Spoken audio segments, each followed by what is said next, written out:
the divine, the creator. There are so many names given to you.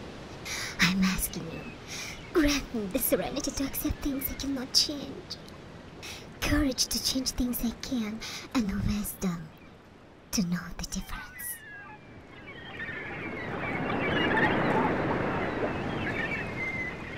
Today I declare, from this moment on, I intend to live my life one day at a time and enjoy it one moment at a time.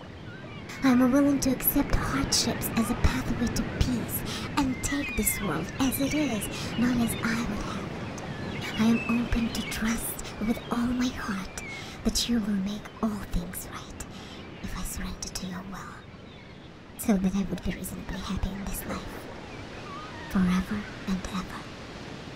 Amen.